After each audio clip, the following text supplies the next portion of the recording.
하나님의 말씀, 하나님의 말씀 창세기 41장 47절부터 49절까지 세 구절 제가 봉독을 해드리겠습니다. 하나님의 말씀 창세기 41장 47절, 48절, 49절 세 구절 제가 봉독을 해드리겠습니다.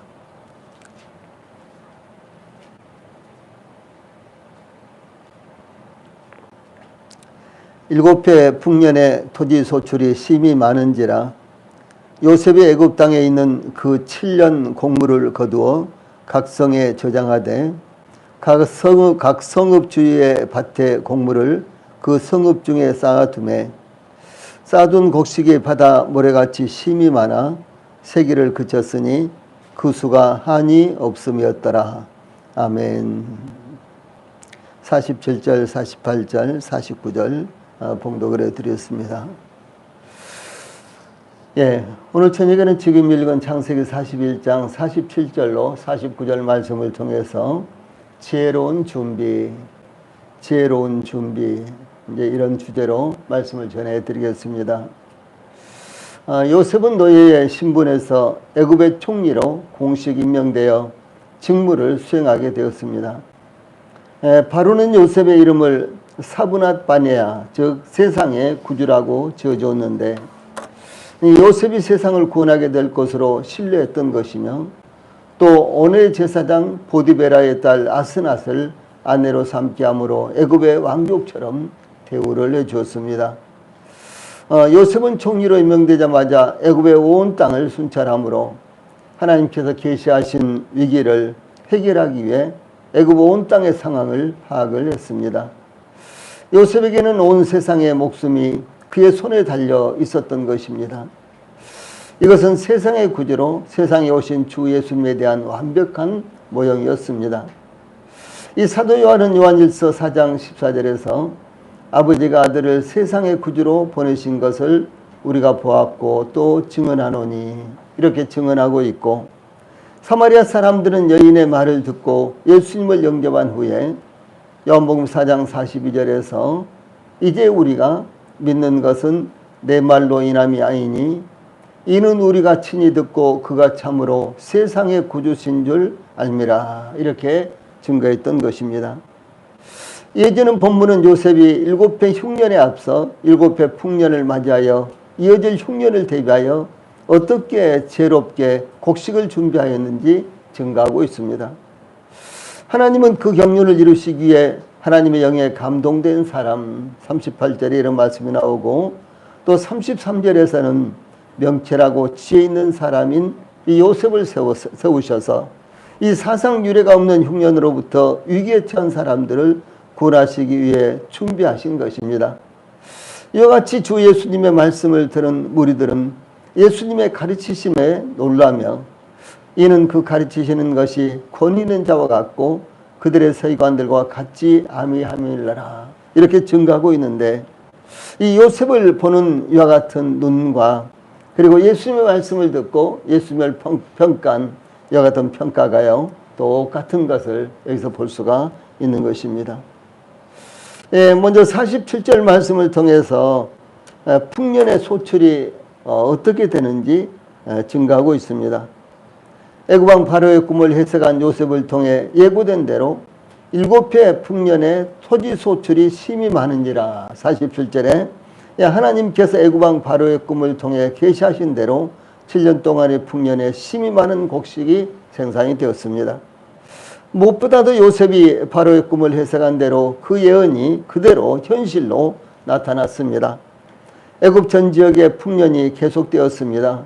7년 동안 매년마다 심히 많은 곡식이 생산되어 곡식을 처리하지 못할 정도가 되었다라는 것입니다. 이와 같이 하나님의 계시의 말씀은 그대로 이루어지고 적용되는 것입니다. 하나님은 영적으로 갈급한 영혼들을 구원하시기 위해 그 아들을 세상에 보내시겠다고 말씀하셨는데 그 말씀대로 그대로 이루어졌습니다. 구약 성경에서는 그 아들이 언제 태어나실 것과 어디에서 태어나실 것과 세상에서 어떠한 삶을 사실 것과 어떻게 죽음을 당하실 것이 예언이 되어 있습니다. 또한 유대인들이 하나님께서 보내신 아들을 어떻게 대우하게 될 것도 예언이 되어 있습니다. 더 나아가 그 아들의 성품과 인격에 대해서도 낱낱이 예언되었는데 그 예언대로 그대로 이루어졌습니다. 뿐만 아니라 다시 오실 하나님의 아들에 대해서도 소상하게 예언하고 있습니다. 예수님께서 공생애를 시작하시면서 첫 번째로 복음을 전하신 곳이 그 자라나신 나사렛 회당이었는데, 안식일에 회당에 가셔서 선지자 이사야의 책을 펴서 다음과 같이 기록된 데를 찾으셔서 읽으셨는데, 누가복음 4장 14절로 19절 말씀 나타납니다. 주의 성령이 내게 임하셨으니 이는 가난한 자에게 복음을 전하게 하시려고 내게 기름을 부으시고 나를 보내사 포로된 자에게 자유를, 눈먼 자에게 다시 보게 함을 전파하며 눌린 자를 자유롭게 하고 주의 은혜의 해를 전파하게 하려 하심이라. 이제 여기까지 예수님께서 읽으신 후에 그 다음에 누가복음 4장 21절에 보면 이 글이 오늘 너희 귀에 응하였느니라 이렇게 말씀하셨습니다. 그러니까 예수님께서 이사야서 61장의 말씀을 이렇게 찾아서 읽으셨는데, 그 말씀이 예수님을 통해서 그대로 이제 적용됐다, 그대로 성취됐다라는 것을요 예수님께서 친히 언급을 하셨다라고 하는 사실이죠. 예수님께서 찾아 읽으신 이 말씀이 이와 같이 이사야서 61장 1절로 2절에 전반부까지인데, 그 말씀 보면은 주 여호와의 영이 내게 내리셨으니 이는 여호와께서 내게 기름을 부으사 가난한 자에게 아름다운 소식을 전하게 하려 하심이라. 나를 보내사 마음이 상한 자를 고치며 포로된 자에게 자유를, 갇힌 자에게 노임을 선포하며 여호와의 은혜의 해와. 여기까지. 그러니까 이사야서 61장 1절과 2절 전반부, 1절과 2절 전반부까지 예수님의 초림에 관련된 부분까지 예수님이 읽으신 것입니다. 그리고 그 말씀이 성취되었다고 선포하신 것입니다. 예수님께서 읽으시기를 보류하신 그 이어지는 이사야서 말씀은 이사야서 61절 1절과 2절 전반부까지 읽으시고 2절 후반부에서부터는 이런 말씀이 나옵니다. 우리 하나님의 보복의 날을 선포하여 모든 슬픈 자를 이루하되 무릇 시온에서 슬퍼하는 자에게 화환을 주어 그 죄를 대신하며 희락의 기름으로 그 슬픔을 대신하며 찬송의 옷으로 그 근심을 대신하시고 그들이 의의 나무 곧 여호와께서 심으신 그 영광을 나타낼 자라 일컬음을 받게 하려 하심이라 라는 부분은 예수님의 제 이름을 통해서 성취될 부분인데, 그 부분을 읽지 않으시고 이렇게 예수님의 초림에 관한 말씀만 읽으신 후에 이 말씀이 너희 귀에 오늘날 성취가 됐다 이렇게 말씀을 하신 것입니다. 이와 같이 하나님의 예언의 말씀은 예수님의 초림을 통해서 그대로 성취되었으며, 또한 예수님의 재림을 통해서 그대로 이제 나온 말씀이 성취될 것이라는 사실을 우리는 알 수가 있는 것입니다. 애굽에는 요셉을 통해 하나님께서 계시하신 대로 7년 동안의 풍년에 곡식의 소출이 심히 많았습니다. 풍년이 계속될 때는 그것을 누릴 뿐만 아니라 다가올 미래를 준비하는 기회로 삼아야 하는 것입니다. 항상 풍년만 계속되지 않습니다. 흉년은 반드시 찾아오는 것입니다. 경기가 좋을 때가 있으면 경기가 어려울 때도 있는 것입니다. 필리핀은 예를 들어서 세계적으로 풍요로운 나라이고, 또한 리비아, 베네수엘라 이런 나라는요 세계적인 자원국가입니다. 실제로 이 리비아라든가 베네수엘라는 사막도 많이 있지만은 기름이 이 원유가 가장 많이 매장되어 있는 이와 같은 나라요.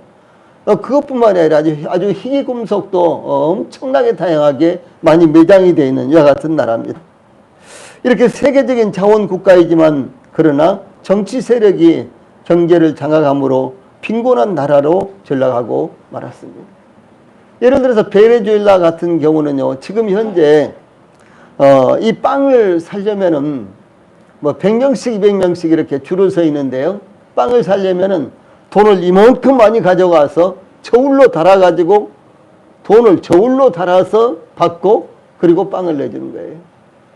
여러분 상상을 해보세요. 이 아이가 전혀 안 되고 우리로서는 상상이 안 되는 거죠. 지금 그렇게요. 경제적으로 완전히 피폐된 나라가 되어버렸습니다. 예, 6.25 때만 해도 필리핀은 우리나라보다도 훨씬 더 잘 사는 나라였습니다.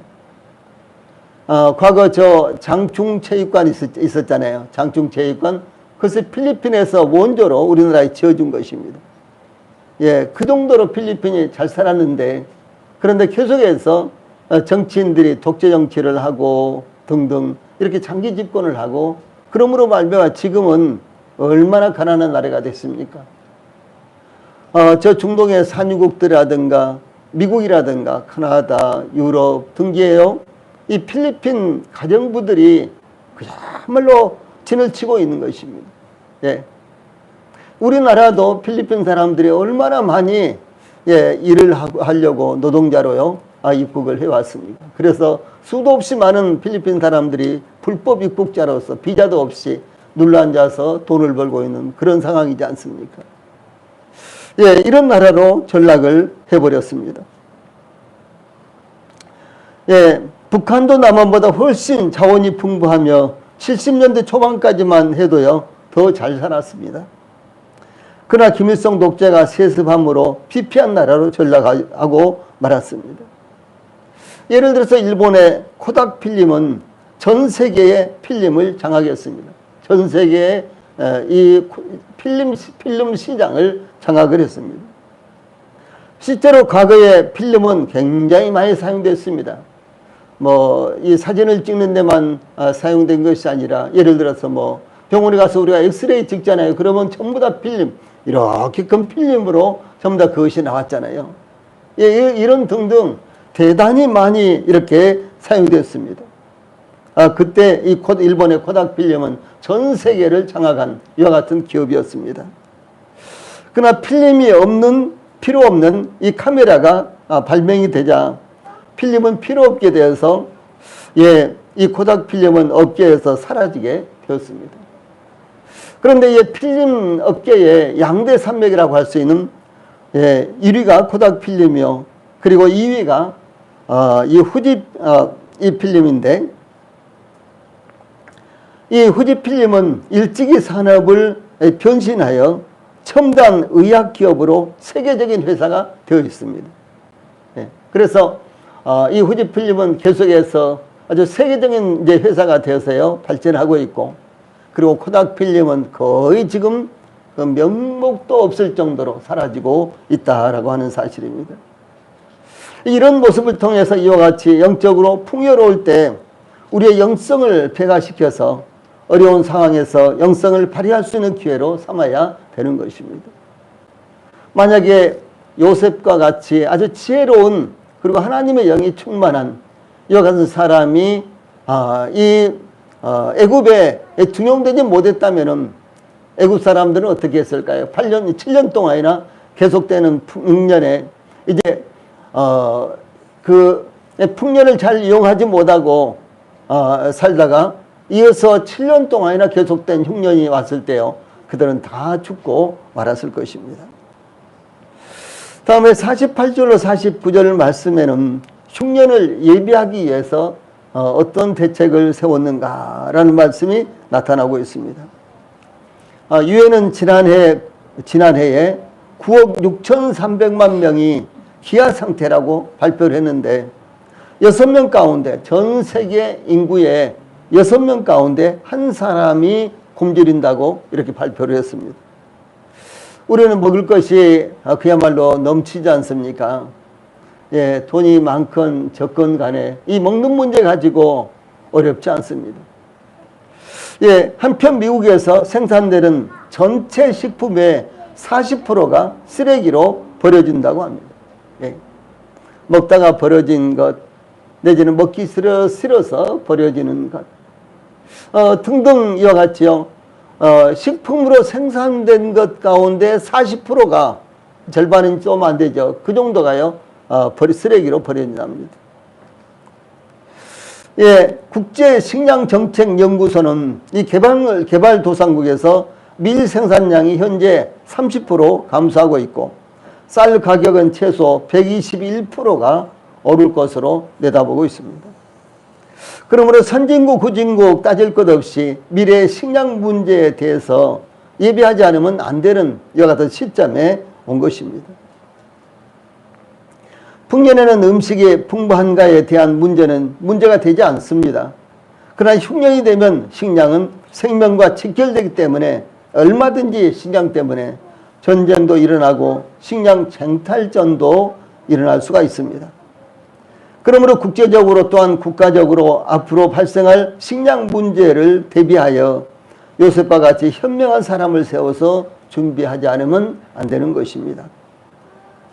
이 48절 49절 말씀, 요셉이 애굽 땅에 있는 그 7년 곡물을 거두어 각 성에 저장하되 각 성읍 주위에 밭에 곡물을 그 성읍 중에 쌓아두매 쌓아둔 곡식이 바다 모래같이 심이 많아 세기를 그쳤으니 그 수가 한이 없음이었더라. 이렇게 아주 철저하게 준비하고 있는 이 총리 요셉의 준비 상황을 증가하고 있습니다.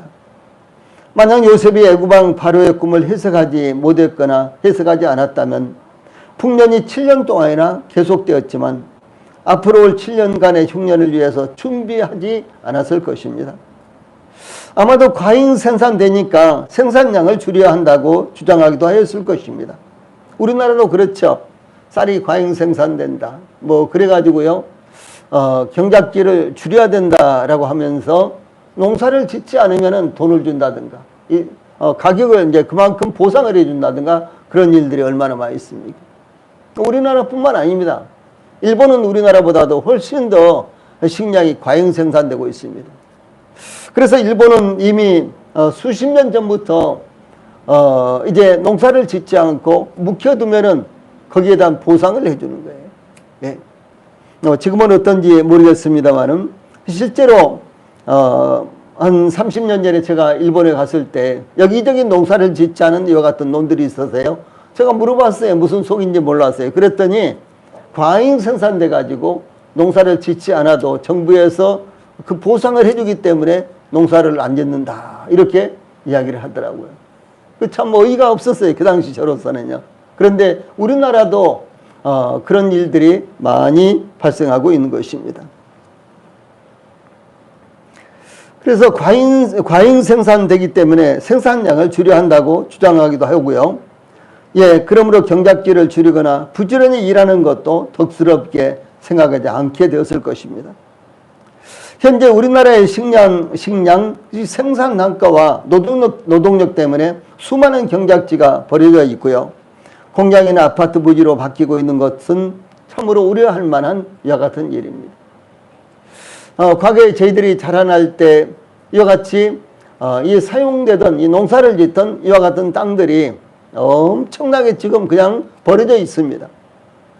예, 집에서 멀다고 농사를 짓지 않는다든가 아니면 산골에 있기 때문에 농사를 짓지 않는다든가 예, 이런 저런 이유로 인해서요 노동력이 적으니까 없으니까 농사를 짓지 않고 이렇게 묵혀둔 땅들이요 정말로 많습니다.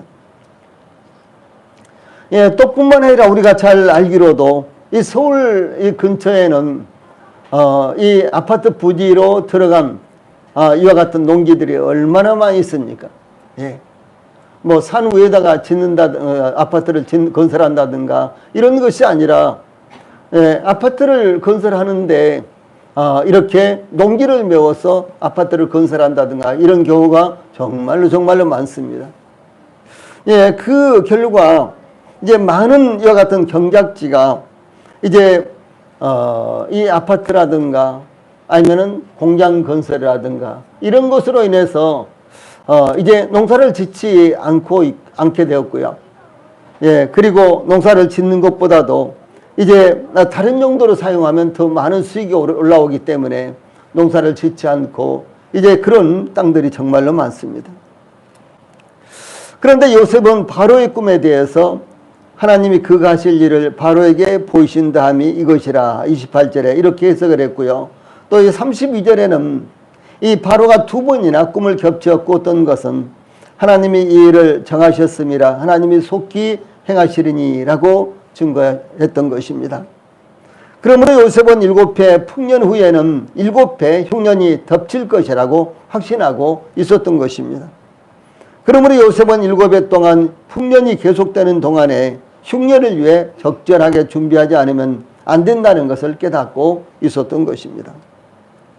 흉년 동안의 가장 큰 문제는 음식물이 될 것입니다.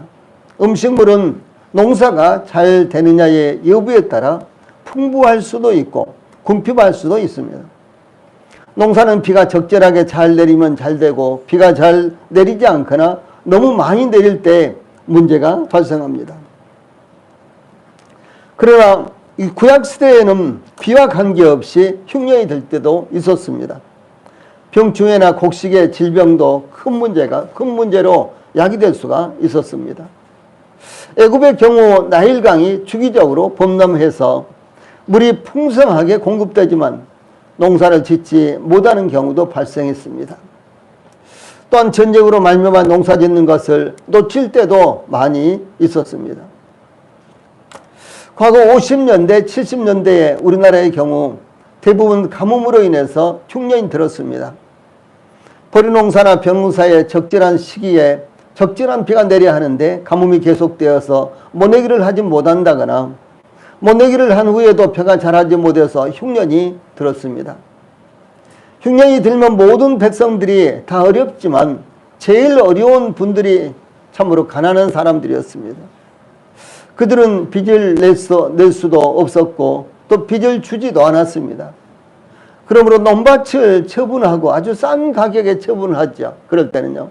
아주 싼 가격에 논밭을 처분하고 산으로 들어가서 화전민이 되었습니다. 그래서 과거 저희들이 군대 생활을 할 때만 해도요. 저 강원도 아주 오지에 가면은 화전민들이 아주 많이 있었어요. 예. 그때까지도 화전민들이 참 많이 있었습니다. 그런데 저희들이 아주 어렸을 때 이렇게 이제 가뭄이 들고 흉년이 들면 이제 농사를 짓지 못하니까 먹고 살 것이 없으니까 그 논밭 조금 얼마 되지도 않은 거 그거 싼 가격에 처분을 해서요. 저 깊은 산으로 들어가서 화전민으로 이렇게 생활하는 사람들이 있었습니다. 이 요셉은 풍년 후에 다가올 흉년을 대비하여 온 나라에 곡식을 저장하였는데 7년이나 계속된 풍년을 활용하여 애굽 땅에 있는 그 7년 곡물을 거두어 각 성에 저장하되 각 성읍 주위의 밭에 곡물을 그 성읍 중에 쌓아두매 48절이죠. 라고 7년 동안의 풍년 기간에 다가올 7년의 흉년을 어떻게 대비하고 있었는지 증가하고 있습니다. 요셉은 바로에게 권한 대로 풍년 동안 소출의 5분의 1을 걷어들여서 그러니까 20%를 세금으로 걷어들였다고 하는 거죠. 그러므로 풍년으로 인해 백성들이 사용하고 남은 잉여 농산물이 20%나 되었던 것으로 보입니다. 요셉은 그것을 세금으로 걷어들여 각 성읍에 쌓아두었습니다. 각 성읍에 쌓아둔 것은 헤아릴 수가 없을 정도로 계속해서 쌓였습니다. 즉 쌓아둔 곡식이 바다 모래같이 심이 많아 세기를 그쳤으니 그 수가 한이 없음이었더라. 이렇게 증가하고 있습니다. 한 가마니, 두 가마니, 100가마니, 1000가마니, 10,000가마니 이렇게 세다가 셀 수 없으니까 뭐 1톤, 100톤 뭐 이렇게 세다가요. 셀 수 없으니까 세는 자체를 포기했다라고 하는 사실이죠. 그 수가 한이 없었기 때문이었습니다. 요셉의 애굽 전역에서 헤아릴 수 없을 만큼 곡식을 쌓아두었다는 것은 7년 동안의 풍년에 생산되는 곡식이 엄청난 양이었다는 것을 의미합니다. 하나님께서 바로에게 꿈을 꾸게 하시고 요셉이 그 꿈을 해석한 대로 헤아릴 수도 없을 만큼 헤아릴 수도 없을 만큼의 곡식이 생산되도록 역사했던 것입니다. 다른 한 가지는 애굽 전역에 곡식을 거둬들일 수 있는 행정력이 완전히 갖춰졌다는 것을 의미합니다. 애굽은 굉장히 넓은 나라였습니다. 뭐 지금은 교통이 여러 가지로 편리하지만 과거에는 그런 경우가 없잖아요. 그래서 그 넓은 이제 땅을 가진 그런 국토를 가진 나라를 다 관리한다는 것은 굉장히 어려웠습니다. 예, 그러므로 예, 요셉은 이와 같이 풍년이 계속되는데 7년 동안 풍년이 되는데 그것을 20%씩 모두 다 걷어들여서 그리고 각 성에다가 창고를 건축하고 그리고 거기다가 저장하기 위해서는 이제 애굽 전체를 이제 장악할 수 있는 이와 같은 행정력이 갖춰지지 않으면 안 되었던 것입니다. 만약 행정력이 애굽 전역에 미치지 못한다면 세금을 걷어들일 수가 없었을 것입니다. 그러나 요셉은 국가의 행정력을 완전히 갖춰 필요한 곡식을 세금으로 걷어들이는데 차질이 없도록 했던 것을 볼 수 있습니다. 특히 세금으로 걷어들인 곡식이 여기 49절에 바다 모래같이 심이 많아 이렇게 말씀하고 있죠. 그 수를 헤아리기를 그쳤다는 것은 그 수치를 계산할 수도 없게 되었다라는 것을 의미합니다. 성경은 종종 많은 수, 즉 헤아릴 수 없는 수를 표현할 때 바다의 모래에 비유하고 있는 것이 나타납니다. 아브라함이 하나님께서 지시하신 대로 그의 사랑하는 독자 이삭을 번제로 드리라는 말씀에 순종했을 때 하나님께서 아브라함에게 창세기 22장 17절에 내가 내게 큰 복을 주고 내 씨가 크게 번성하여 하늘의 별과 같고 바닷가의 모래 같게 하리니 내 씨가 그 대적의 성문을 차지하리라 이렇게 약속을 하셨습니다. 바닷가의 모래와 같이 이렇게 말씀하신 것입니다. 야곱은 에서가 400인을 거느리고 야곱을 만나려고 오고 있다는 소식을 듣고 하나님 앞에 나가서 창세기 32장 12절에 보면 주께서 말씀하시기를 내가 반드시 내게 은혜를 베풀어 내 씨로 바다에 셀 수 없는 모래와 같이 많게 하리라 하셨나이다 이렇게 기도를 했습니다. 요셉은 이와 같이 7년의 풍년 동안 다가올 7년의 흉년을 예비하기 위해서 바다의 모래와 같이 많은 곡식을 애굽 전역의 성읍에 쌓아두었습니다. 바다의 모래는 해변을 덮고 있는 것을 우리가 볼 수가 있죠. 이와 마찬가지로 7년 동안의 풍년 기간에 다가올 흉년에 대비하기 위해서 애굽의 각 성읍을 덮을 정도로 수많은 곡식을 쌓아두었다는 것을 의미합니다. 그러므로 이제 7년이 흉년이 다가온다고 할지라도 이 7년의 흉년이 다가온다고 할지라도 염려할 것은 없었습니다. 7년의 흉년 동안 사용할 수 있는 충분한 곡식을 예비했기 때문이었습니다. 애굽 전역의 성읍마다 이와 같이 충분한 곡식을 쌓아둘 수 있었던 것은 요셉이 38절 말씀 하나님의 영에 감동된 사람이요 또 33절 말씀 명철하고 지혜 있는 사람이었기 때문이었습니다. 하나님께서 하나님을 알지 못하는 이방인들을 구원하시기 위해서 하나님의 사람 요셉을 보내셔서 이와 같이 7년이나 계속될 다가올 흉년을 예비하신 것을 볼 수가 있습니다. 자, 우리는 이와 같은 모습을 통해서요, 여기서 7년의 풍년과 더불어 이어지는 7년의 흉년이 은혜 시대에 이어지는 7년의 대환란을 상징하고 있다는 것을 알 수 있습니다. 은혜 시대는 오순절 성령 강림으로부터 시작하여 대환란 직전까지의 시대를 가리킵니다. 즉 은혜 시대는 그리스도의 십자가의 구속이 성취되어 믿는 사람들에게 성령 세례가 베풀어짐으로 시작되었으며 예수님께서 공중에 오심으로 교회가 휴거될 때까지의 기간에 해당되는 것입니다. 그러므로 은혜 시대를 성령 시대라고도 부르는데 성령께서 그리스도의 대리자로서 활동하시는 시대이기 때문에 그렇습니다. 요한복음 16장 7절 8절 등등의 이와 같은 말씀이 나타납니다. 성경은 은혜 시대를 가리켜서 고린도후서 6장 2절에 이 시대에 내가 은혜 베풀 때 너에게 듣고 구원의 날에 너를 도왔다 하였으니 보라 지금은 은혜 받을 만한 때요 보라 지금은 구원의 날이로다 라고 이렇게 증가하고 있습니다. 지금은 은혜를 받을 만한 때요 지금은 은혜의 날이 되는 것입니다. 주 예수님께서도 이사야서를 인용하여 아까도 잠시 인용했습니다. 주의 성령이 내게 임하셨으니 이는 가난한 자에게 복음을 전하게 하시려고 내게 기름을 부으시고 나를 보내사 포로된 자에게 자유를, 눈먼 자에게 다시 보게 함을 전파하며 눌린 자를 자유롭게 하고 주의 은혜의 해를 전파하게 하려 하심이라. 누가복음 4장 18절 19절에 이렇게 말씀하신 것이 나타나고 있습니다. 은혜 시대의 특징은 예수님의 십자가에서 완성된 구속의 은혜가 선포되어서 원하는 모든 사람들에게 베풀어지는 세대를 의미합니다. 구속은 그리스도의 십자가의 피로써 율법의 요구와 죄의 대가를 지불하심으로 성취된 것입니다. 하나님께서 예수님의 십자가에서 이루어진 구속을 믿는 사람들에게 적용시키는 시대가 바로 은혜의 시대인 것입니다.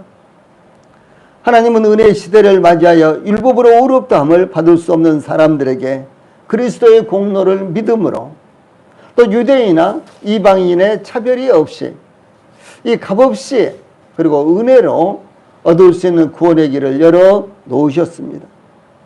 오직 예수 그리스도의 공로를 믿음으로 말미암아 우리는 구원을 받는다는 사실이 로마서 3장 27절 등등의 수도 없이 나타나고 있습니다. 또 뿐만 아니라 예수 그리스도의 구속을 믿는 것은 유대인이나 이방인의 차별이 없다는 사실이 로마서 3장 22절 등등의 수도 없이 나타나고 있습니다. 또 뿐만 아니라 저희들이 죄사함 받는 것은 십자가에서 이미 예수 그리스도를 통해서 이루어진 것이기 때문에 값없이 베풀어지는 것이다 라는 사실이 로마서 3장 24절에 값없이 은혜로 이렇게 말씀하고 있습니다. 또 이와 같은 구속은 에베소 2장 8절에 보면 그 은혜를 믿음으로 말미암아 그랬죠. 은혜로 주어지는 것입니다. 이렇게 해서 얻을 수 있는 구원의 길을 열어놓으신 것이 바로 은혜 시대의 구원의 길이 된다라고 하는 사실입니다. 그러므로 은혜 시대의 인간들에게 주어진 책임은 하나님께서 모든 사람들에게 값없이 베푸시는 의의 선물을 받아들이라라고 하는 사실입니다. 이것이 은혜 시대의 모든 사람들에게 동일하게 주어진 책임입니다. 이 은혜 시대에 하나님을 믿고 믿는다는 것은 얼마나 참으로 쉬운 일입니까? 이미 예수 그리스도의 구속이 이루어질 것이다. 그래서 이것을 내다보고 믿는 것은 참 어렵습니다. 이것이 바로 구약시대의 믿음입니다. 그런데 은혜 시대는 이미 예수 그리스도의 구속이 십자가에서 이루어진 것을 돌이켜보면서 그랬구나라고 이렇게 받아들이는 것입니다. 이미 그것이 이루어졌기 때문에 완성됐기 때문에 실제로 역사적으로 이루어졌기 때문에 그 사실을 돌이켜보면서 그렇게 되었구나라고 우리가 받아들이는 것은 오히려 참 쉬운 것입니다. 우리의 마음만 열면 이것은 얼마든지 믿을 수가 있는 것입니다. 이것은 무슨 지식이 필요한 것도 아니고 무슨 경륜이 필요한 것도 아니고 이것은 무슨 깊이 연구를 해야 될 것도 아니고요. 그렇습니다. 이미 이루어진 사실을 우리가 그렇구나라고 우리 마음 가운데 받아들이는 것입니다. 이것이 바로 은혜 시대에 우리가 특별하게 은혜를 입을 수 있는 예수 그리스도의 구속이 된다라고 하는 사실입니다. 그러므로 은혜 시대에 모든 사람들에게 주어진 책임은 이 값없이 주어지는 이 은혜를, 값없이 주어지는 이 구속을 받아들이라라고 하는 이와 같은 요구가 있는 것입니다. 이와 같이 은혜 시대는 예수님께서 이제 십자가에서 이루시고 약속하신 성령을 부어주심으로 그때로부터 시작이 됐는데 이제 주 예수님께서 다시 오심으로 말미암아 은혜 시대는 끝나게 되는 것입니다. 사도 바울은 데살로니가전서 4장 14절로 17절에서 우리가 예수께서 죽으셨다가 다시 살아나심을 믿을진데 이와 같이 예수 안에서 자는 자들도 하나님이 그와 함께 데리고 오시리라. 우리가 주의 말씀으로 너희에게 이것을 말하노니 주께서 강림하실 때까지 우리 살아남아 있는 자도 자는 자보다 결코 앞서지 못하리라.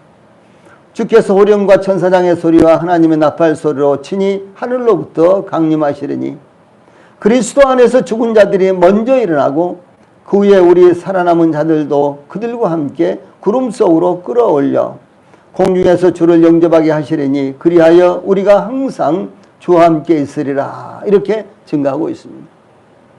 네, 이렇게 기록된 말씀, 이렇게 이 언급된 말씀대로 주 예수님께서 다시 오십니다. 그때 바로 은혜 시대는 끝나게 된다라고 하는 사실입니다. 그런데 그때가 언제일지 아무도 알 수 없습니다. 주 예수님은 아들도 모른다라고 그 권위를요 하나님에게 오직 일림을 하신 것을 볼 수가 있습니다. 예, 그래서 이 은혜의 때가 이제 전파될 때, 은혜의 때가 선포됐을 때, 그리고 예수 그리스도의 구속이 이미 이루어짐으로 말미암아 단순히 그것을 믿음으로 말미암아 우리가 하나님의 의를 얻을 수 있는 이 시기에 이 사실을 놓치면 안 되는 것입니다. 그래서 은혜 시대는 오순절 성령 강림이 마가의 다락방 혹은 예루살렘에 이렇게 임하심으로 시작이 됐는데 주 예수님께서 다시 오심으로 은혜 시대가 끝난다라고 하는 사실입니다. 그 은혜 시대가 언제 끝날지 모릅니다. 그러나 그 은혜 시대가 끝나기 전에, 이 은혜 시대가 끝나기 전에 우리는 참으로 이미 하나님의 은혜를 입은 자들이요 구속을 입은 자들로서 우리가 해야 될 책임이 대단히 중요하다라는 사실을 여기서 깨닫게 되는 것입니다. 그런데 은혜 시대가 끝나게 되면 이 세상은 전무후무한 환란에 직면하게 될 것입니다. 그래서 7년 동안의 풍년이 이어지다가 이제 7년 동안의 풍년이 끝나면은 이제 7년 동안의 흉년이 시작이 되듯이 은혜 시대가 계속해서 이어지는 것이 아니라 은혜 시대가 어느 날 끝나면은 바로 그때로부터 7년 흉년의 기간처럼 대환란 시대가 온다라고 하는 사실을 성경은 증거하고 있는 것입니다. 그래서 다니엘은 증거하기를 그때 내 민족을 호위하는 큰 군주 미가엘이 일어날 것이요 또 환란이 있으리니 이는 개국 이래로 그때까지 없던 환란일 것이며 그때 내 백성 중 책에 기록된 모든 자가 구원을 받을 것이라. 다니엘서 12장 1절에 이렇게 말씀하고 있습니다. 이스라엘 백성들은요 하나님의 특별한 은혜를 입은 선택된 백성입니다. 그런데도 불구하고 그들이 하나님의 말씀에 순종하지 않을 때요 그들은 엄청난 고난을 당했습니다. 다른 이방 민족들이 들어와서 그들을 이제 약탈하고 그들을 죽이기도 했고요. 그런가 하면은 결국은 북왕국 이스라엘은 아수리에, 그리고 남왕국 유다는 바벨론에 멸망을 당하고, 그리고 그들은 모두 다 끌려가거나 그렇지 않으면 죽음을 당했습니다. 그 중에 소수가 이제 바벨론에 멸망한 후에 그들 중에 소수가 70년 후에 다시 예루살렘으로 돌아와서 성전을 건축하고, 그리고 또 100여 년이 지난 다음에 느헤미야에 의해서 성벽이 재건되고, 이렇게 이제 그들은 또 이제 국가를 형성했습니다마는 그러나 그들은 계속해서 엄청난 고난을 받았습니다. 그 후로도 이제 AD 70년에 그들은 유대인들 이스라엘은요 로마의 티투스 장군에 의해서 짓밟히고 예루살렘 성전은 완전히 회파되고 불태워버렸고, 그리고 성벽은 다 무너졌고 살아남은 사람은 또 끌려가고 전 세계로 흩어지고 말았습니다. 그것뿐이 아니잖아요.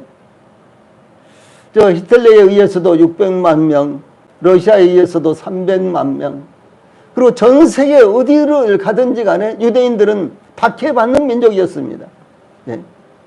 지금도 그들에게는 전쟁에 그치지를 않고 있습니다. 그런데 여기 다니엘서 지금 읽어드린 12장 1절 말씀에는 전무후무한, 전에도 없었고 후에도 없을 이와 같은 환란이 그들을 기다리고 있다라고 이렇게 말씀하고 있는 것입니다. 예수님께서도 마태복음 24장 21절에 이는 그때에 큰 환란이 있겠습니다. 창세로부터 지금까지 이런 환란이 없었고 후에도 없으리라 라고 환란의 심각성에 대해서 증거했습니다. 그러니까 다니엘이 증거한 것과 예수님께서 증거한 것은 똑같은 거예요. 전무후무한 이와 같은 환란이 이스라엘에게 덮칠 것이다 이렇게 말씀하고 있는 것입니다. 그때가 언제냐? 바로 주 예수님께서 다시 오실 때다라고 하는 사실입니다. 그래서 이 대환란은 통상적으로 다니엘의 70일에 대한 예언에 나타난 7년으로 이제 알려져 있습니다. 다니엘서 9장 24절로 27절에는 70일의 예언이 나타나는데 거기 보면 그 말씀에 의해서 그 대환란의 기간은 7년이다 라고 이렇게 나타나고 있는 것입니다.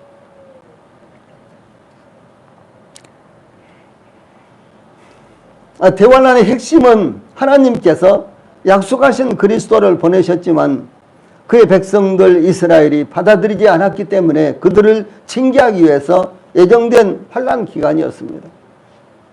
이 사도 요한은 요한복음 1장 10절 11절 그에도 여러 군데 나타나는데 그가 세상에 계셨으며 그가 누굽니까? 메시아가 하나님의 아들이 하나님께서 보내신 구원자가 세상에 계셨으며 세상은 그로 말미암아 지은 바 되었으되 세상에 그를 알지 못하였고 자기 땅에 오매 자기 백성이 영접하지 아니하였으나 이렇게 증가하고 있습니다.